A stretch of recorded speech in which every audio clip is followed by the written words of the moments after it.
서머나 교회는 에베소와 함께 당시 최고의 도시라고 불리기를 다투었던 해안 도시였습니다. 그러나 여기서 최고의 도시로 불리는 것은 세상적인 관점으로는 상당히 좋은 것입니다.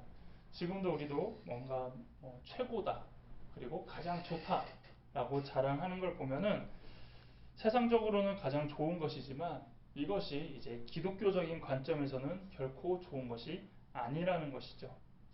왜냐하면 당시에 최고라고 하는 기준이 무엇이었을까요? 화려하고 아름답고 돈이 많고 그런 것도 있지만 이때 가장 최고라고 말하는 기준은 바로 우상 숭배가 성행한 것과 연관이 있기 때문입니다.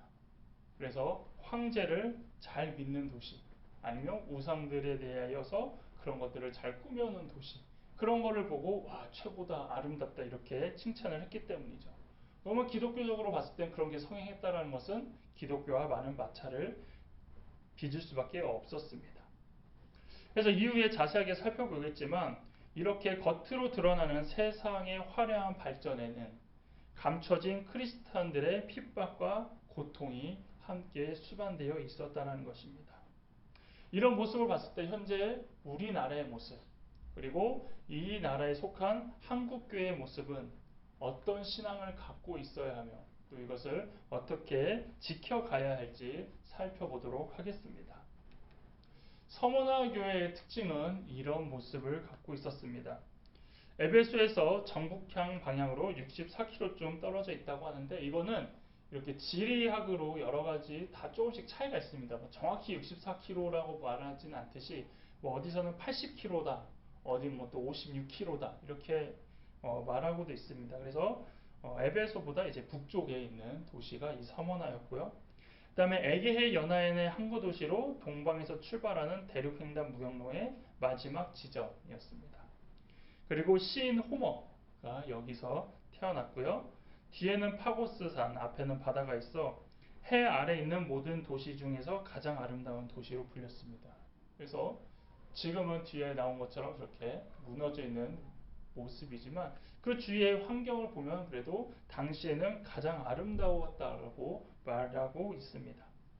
그리고 그 파고스 산에 위치한 원을 이루는 공공 건물 지역은 어떤 왕관같이 되어 있어서 당시에 서머나의 멸류관이라고 해서 어떠한 지역이 이렇게 만들어져 있었고요. 그 다음에 서머나 화폐의 일부에는 이런 단어가 써져 있었다고 합니다.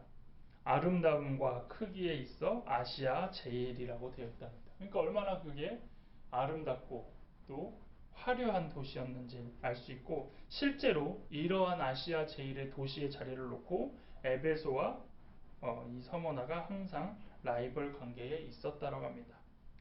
다음 이제 정치적으로는 자치도시의 특권을 누렸습니다. 이거는 에베소 교회와 같이 얘기했듯이 어떤 로마인들이 와서 통치를 하는 게 아니라 그냥 자유롭게 해서 문제가 되지 않으면 넘어가고 어떤 문제가 있을 때 이제 개입하는 그런 자유의 특권을 누렸고요. BC 195년 로마의 여신을 위하여 신전을 건축한 최초의 도시. 그러니까 우상 이런 것들을 지을 때 가장 먼저 지어진 것이 이곳이라고 합니다. 그리고 AD 26년에는 티베리우스 황제 신전을 건축한 도시로 뽑혔으며 황제 숭배 중심지 중 하나가 됨. 이것은 무슨 얘기냐면 당시 이제 티베리우스 황제가 자신의 신전을 위해서 몇 가지 도시를 놓고 이제 선정을 한 겁니다. 어느 도시에 이 신전을 세워서 이제 좀 그 도시를 특별하게 할까 해서 선정된 도시가 바로 이 서머나 도시고 거기에 이제 이 티베리우스 황제 신전이 세워졌다는 거죠. 그러면 어떻게 됩니까? 거기가 이제 황제를 섬기는 이제 중심지가 되는 그런 중심지가 하나가 됐다라는 것입니다. 그래서 이 부분을 봤을 때 어떤 이방 우상과 황제가 이제 좀 이렇게 그들을 섬기는 것이 더 특출났고 그다음에 그쪽에 많이 신경을 썼다라는 것이죠. 그래서 그만큼 이제 기독교가 더 발붙이기가 힘들고 기독교와 마찰이 많을 수밖에 없는 지금 이런 환경에 대하여 얘기하고 있습니다. 그리고 이제 이 서머나 교회 담임 목사는 요한의 제자 폴리갑입니다. 이거는 이제 일반 성도들은 이제 처음 들어보는 이제 이름이 폴리갑인데 이제 신학교에서 이제 대부분 이제 신학을 하신 분들은 이제 들어보는 사람의 이름이고요. 이 폴리갑에 대한 유명한 일화가 있습니다. 이제 순교를 하는데 이 폴리갑이 가이사에게 제물을 드리고 그리스도를 저주하면 석방시켜 주겠다. 이제 총독이 이렇게 얘기를 하는 거예요. 공식적인 자리에서. 근데 이제 뭐라고 얘기하냐? 지난 86년간 그리스도를 섬기는 동안 그리스도는 한 번도 나에게 잘못한 일이 없는데 내 어찌 나를 구원해준 내 왕을 저주할 수 있겠느냐라고 해서 그 자리에서 화형을 당했다라는 얘기로 유명한 곳이 바로 이곳입니다. 그래서 이거는 우리나라 심사참배 옛날에 생각하시면 돼요. 지금 이 자리에서 그 일본 총독을 향해서 숭배하겠다라고 얘기만 해라. 아니면 네가 믿는 그 예수를 한마디라고 저주라도 해라. 그래서 그 한마디만 하면 되는 건데 그걸 안 했다라는 거죠. 그러면서 이제 화형을 당해서 순교하는 이런 일이 이제 이 서머나 교회에 있었고 이걸 가지고 이제 이후에 이제 많은 신앙인들에게 도전이 됐는데요. 이제 서머나 교회에 대해서 이제 성경에서는 어떻게 이야기를 하고 있느냐? 수시는 이제 서머나 교회의 사자들이고요. 이름은 처음이며 마지막이요 죽었다가 살아나신 이로 이제 예수님을 표현하고 있습니다. 이들은 칭찬받은 건 환난과 궁핍 가운데 있지만 실상은 부유하다. 그리고 책망이 없습니다. 그리고 권면은 고난을 두려워 말라 죽도록 충성하라. 우리가 많이 들어본 그 얘기죠. 다음 여섯 번 들음은 뭘 들었냐면 귀 있는 자는 성령이 귀에 들게 하시는 말씀을 들을지어다라고 해서 둘째 사망의 해를 받지 않을 것이다 라는 약속을 받은 교회가 이 서머나 교회입니다. 그래서 서머나 교회에 대해서 이제 어떻게 소개를 하냐면요. 8절입니다. 서머나 교회의 사자에게 편지하라. 처음이며 마지막이며 죽었다가 살아나신 이가 이르시되. 그래서 이 표현은 앞에 요한계시록 1장 17절에 대한 이 표현을 이제 여기서 응용하고 있습니다. 자, 서머나 교회의 이 앞에 있었던 어떤 환경과 배경, 그리고 성경에서 말하고 있는 이 요약을 봤을 때 이 교회는 어떤 상황이었을까요? 바로 순교의 교회, 그리고 그 다음에 어려움이 많은 교회로 불릴 정도로 억압과 핍박이 많은 교회였습니다. 당시 모든 교회들이 그런 어려움을 겪고 있었지만 여기는 유독 더 큰 어려움을 겪고 있는 교회라고 생각하시면 됩니다. 그래서 마지막에 그런 순교에 대해서도 정확히 나오고 있고, 그 다음에 아까도 얘기했듯이 어떤 이방 우상들과 황제에 대하여 특별함이 있었던 도시였다라는 것이죠. 그래서 이 사람들은 말 그대로 죽음을 각오하며 신앙생활을 했던 사람들입니다. 삶의 환경은 어땠나요? 교회 밖에만 벗어나면 문화적으로, 경제적으로 화려하고 발전했지만 그럴수록 신앙인들에겐 이질감이 있을 수밖에 없는 그런 삶을 살 수 있었다는 것이죠. 그런데도 이들은 신실한 신앙으로 이런 세상의 핍박을 견뎌냈기 때문에 책망을 받지 않았다라는 것입니다. 이런 교회는 무엇을 갖고 신앙생활을 했기에 이렇게 버틸 수 있었을까요? 어떻게 이런 어려운 상황에서도 그들은 견디고 있었을까요? 바로 부활신앙 때문이라는 것이죠. 하늘 소망만 바라보고 살았던 것입니다. 이 땅에는 이제 더 이상 우리의 편이 없고 이 땅에서 우리가 아무리 발버둥 쳐도 헤쳐나갈 방법이 없기 때문에 차라리 우리가 믿는 하나님을 만나는 그 순간만 바라보고 살았다라는 것이죠. 그래서 언젠가는 끝날 이 고난, 이 고난은 언제 끝날까요? 로마가 멸망하거나 황제가 죽거나 그런 걸 바라보는 게 아니라 그냥 이 육신이 이 땅에서 죽는 그 순간. 하지만 그 순간이 바로 하나님 앞에 나아가는 것이고 그렇더라도 다시 부활하여 고통과 아픔이 없는 곳에서 영원히 살 것이다라는 그 부활 소망을 갖고 살아가기에 충분한 모습이라는 것이죠. 그런 서머나 교회를 이제 칭찬하십니다. 9절 앞부분입니다. 내가 내 환난과 궁핍을 알거니와 실상은 내가 부유한 자니라.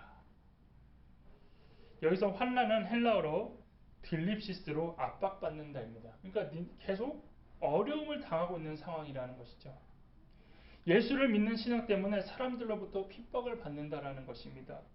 이것은 이제 실제로 기록되어 있기를 예수를 믿는다라고 하는 순간 직업도 가질 수 없었고요. 물건도 살 수 없었고요. 그 다음에 뭐 어딜 통행하기도 어려웠다고 합니다. 그러니까 그 황제에 대한 것을 인정한 사람들에게만 어떤 표를 주든지 어떠한 표식을 했기 때문에 그게 없으면 이제 전혀 그런 게 될 수 없었다라는 거예요. 그러니까 이 사람들이 자급자족을 하든지 아니면 어떤 좀 방법을 써서라도 먹고 살아야 되는 그런 어려움에 처해 있었다라는 것이죠. 그러니까 얼마나 궁핍했겠습니까? 그래서 여기서 궁핍은 헬라어로 프토케이아로 가난을 뜻하고 있습니다. 그리고 신앙 때문에 직장을 잃거나 재산을 압류당하는 등 경제적인 제재로 인해 생활에 어려움을 당하는 것을 의미합니다. 그러니까 예수 믿는다는 것으로 다 뺏길 수밖에 없는 상황. 우리가 뭐 666을 얘기할 때 이런 거랑 비슷한 걸 많이 얘기하죠. 뭐 짐승의 표를 받으면 받은 사람들은 뭐 물건도 사고 팔 수 있고 이제 그런 거는데 아마 여기 이런 상황을 가지고 얘기한 건데 666은 그런 의미가 전혀 아니고 여기 서머나 교회는 실제로 이제 그런 상황들을 경험했다라는 것이죠. 근데 이것이 왜 그러냐? 단 하나라는 것입니다. 황제의 숭배에 대한 것을 인정하지 않는다. 우리에게 왕은 오직 예수 그리스도다라고 하는 그 신앙 고백 때문에 이런 어려움을 겪고 있다라는 것입니다. 그리고 이들이 당한 궁핍은 신앙 때문에 타협하지 않자 생긴 정치적, 사회적, 경제적 불이익이기 때문에 결국은 차별당하고 있으며 살아가고 있는 것입니다. 서머나 지역은 부유했습니다. 환경을 얘기하니까 어땠습니까? 에베소 지역처럼 무역의 도시였고 항구의 도시였고 가장 아름다운 도시였다니까요. 그러니까 그 지역 자체는 부유했지만 황제를 숭배하지 않으면 그거와는 전혀 다른 세상을 살 수밖에 없었다라는 것입니다. 그런데 이제 주님이 이렇게 말씀하시는 것이죠. 실상은 내가 부유한 자다. 우리가 봤을 땐 궁핍하고 가난하고 어려운 가운데 있는데 그런 니네들이 바로 부유한 자다라고 지금 예수님이 말씀하고 있다는 것입니다. 그래서 이 말씀은 어떤 것이 생각나게 하느냐? 여러분 이 마태복음 5장의 팔복을 생각나게 한다는 것이죠. 예수님께서 팔복을 말씀하실 때 이렇게 얘기하십니다. 애통하는 자는 복이 있나니 위로를 받을 것이며 의에 줄이고 목마른 자는 복이 있나니 그들이 배부를 것이며 의를 위하여 박해를 받는 자는 복이 있나니 천국이 그들의 것입니다. 이게 예수님이 그냥 말씀하셨을 때는 그렇게 와닿지 않았지만 현재 서머나 교인들에게는 이 말씀이 너무나도 와닿을 것이고 그 말씀을 아멘으로 받을 것이라는 것입니다. 그리고 이것은 지금의 우리에게도 마찬가지라는 것이죠. 왜 이것이 가능합니까? 그것은 바로 예수 그리스도 때문이며 하나님의 자녀들에게만 주어진 특권이라는 것입니다. 그래서 남들이 봤을 때는 저 사람들은 되게 가난해, 되게 어려울 것 같아, 되게 핍박을 당하고 있네, 저렇게 사는 거 어렵지 않을까, 힘들지 않을까, 왜 저러고들 살아? 그렇게 말할 수 있겠지만 예수님의 눈빛으로는, 예수님의 보시는 시각으로는 그래서 복이 있는 거야, 그래서 행복한 거야, 그래서 기쁜 거야 라고 말할 수 있다라는 것이죠. 이 세상에서 어려움과 억울함과 핍박을 당하는 이유가 누구 때문에? 바로 예수 그리스도 때문이라면 예수 그리스도께서 이것을 해결해 주신다는 것입니다. 우리가 신앙생활을 해서 우리가 살아가는 데 있어서 나의 잘못과 나의 어려움이라면 내가 감당하려고 하잖아요. 내가 그것을 해결하려고 하고 내가 그것을 풀어나가려고 해서 가책을 느낀다는 겁니다. 그런데 또 잘 생각해 보면 우리가 나의 죄가 아닌 예수를 위해 헌신하고 또 예수님 때문에 또 어려움을 겪는 상황들이 오면은 가끔 이렇게 얘기한다는 거죠. 예수님 때문에 이게 뭡니까? 하나님을 믿어도 왜 이런 모습입니까? 내가 예배 때문에 이러한 어려움을 당해야 됩니까? 그렇게 그런 상황이 있다라면 그것은 예수님께서 언제든지 책임져 주시고 그거에 대해서는 확실하게 하나님께서 계획해 주신다는 것이죠. 그래서 황제를 숭배하지 않고 끝까지 예수님만 붙잡고 있었던 것은 바로 예수님의 책임을 믿기 때문이라는 거죠. 이들이 왜 가난하고 힘들고 차별당하며 살아가고 소외당하며 살았습니까? 황제가 아닌 예수님을 택했기 때문이라는 것입니다. 그리고 그런 것들을 예수님께서 다 기억하시고 기다려봐라. 내가 이거에 대하여 반드시 책임지겠다고 말하는 것입니다. 그래서 그들은 실상으로는 궁핍한 자들입니다. 정말로 어려운 자들입니다. 그냥 이렇게만 표현되어 있지만 잘 모르겠어요. 얼마나 잘 뭐라도 입고 있었는지 뭐라도 잘 먹었는지 이런 거는 전혀 모르겠습니다. 하지만 원어적으로 했을 땐 정말로 힘들고 어려운 생활을 하고 있다라는 것입니다. 그런데도 이들이 부유하다라고 예수님은 표현한 것은 이 세상에 썩어질 것은 아무것도, 이 세상에서 썩어져서 남는 것은 아무것도 없지만 그들이 지금 쌓아두고 있는 것은 하늘에 있기 때문입니다. 이 세상에서 부유한 건 다 필요 없다라는 것입니다. 이 세상에서는 어렵고 궁핍하다라고 표현받고 있지만 지금 이들이 쌓고 있는 것이 다 하늘에 있기 때문에 나중에 너희가 부유한 자들이라고 말하고 있는 것이죠. 그렇다면 우리는 과연 이런 것들을 어디에 채워가고 살아가야 합니까? 여전히 우리는 땅의 것을 버리고 포기한다라고 얘기하지만 현실적으로는 돈이 조금만 없어도 조금만 빚에 대한 독촉에만 시달리고 조금만 이자가 늘어나도 당장 뭔가 힘들어지고 어려워진다라고 생각하고 있지 않으십니까? 물질에는 욕심이 없고 관심이 없다라고 하지만 실제로 아무것도 없으면 되게 난감하고 두려운 마음을 가질 때가 한두 번이 아니라는 것입니다.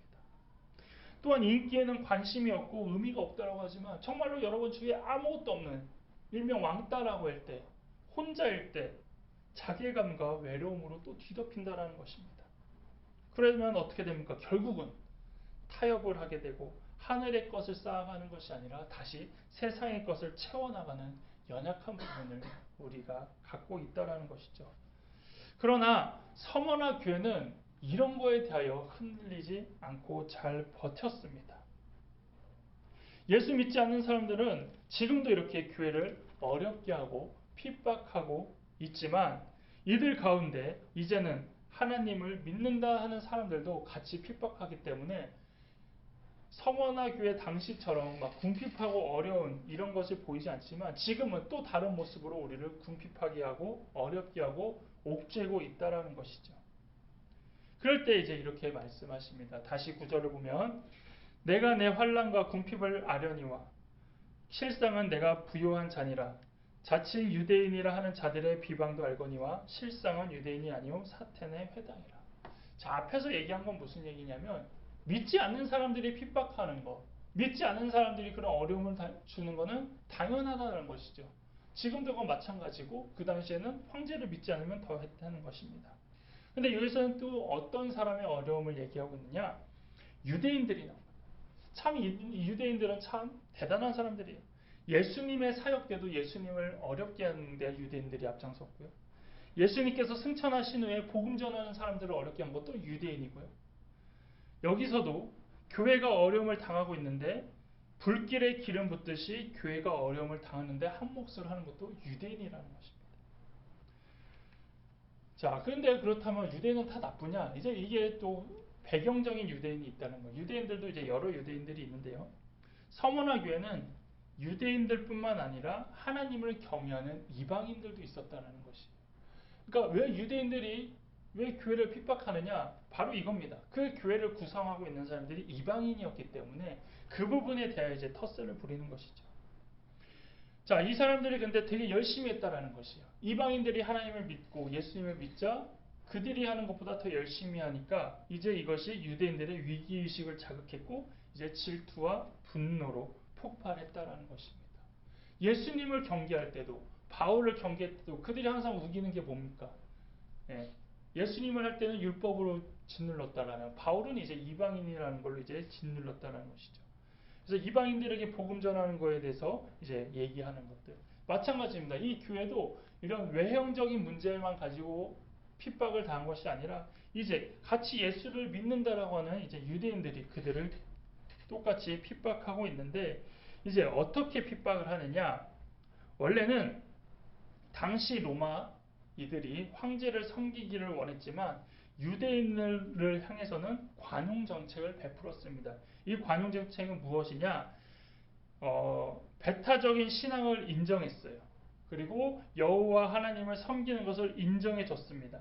그래서 유대인들은 황제를 신으로까지는 숭배하지는 않았지만 통치자로는 존중해 줬기 때문에 그렇게 크게 문제 삼지 않았다는 겁니다. 완전 배타적이 아니라 어느 선까지니까 타협을 한 거죠. 그러니까 로마에서도 그래 왕위로라도는 인정하니까 그러면은 숭배까지는 아니어도 여기까지는 그러면은 봐주겠다라고 얘기를 했습니다. 그런데 문제는 무엇입니까? 이 유대인들이 이제 기독교인들은 우리가 다르다면서 이제 교회의 핍박에 대하여 앞장섰다라는 것입니다. 그래서 로마인들이 유대인들과 기독교인들을 같이 봐야 되는데 유대인들이 인정하지 않는 거죠. 아, 저 사람들은 유대인들이 아니라 기독교인이다. 그래서 다르다라고 이렇게 선을 그어버리면서 이제 로마가 생각하기에는 아, 그래? 그럼 우리 유대인들에게는 관용을 베풀겠지만 기독교인들에게는 그렇지 않겠다라고 이제 얘기를 하고 있는 것입니다. 그래서 유대인들이 기독교인을 고발하는 것이죠. 제국이 추구하는 평화를 파괴하는 자들로, 황제의 숭배를 거부하는 자들로, 십자가에 못 박혀 죽은 죄인을 메시아로 경배하는 자들로 로마인들에게 얘기하는 거예요.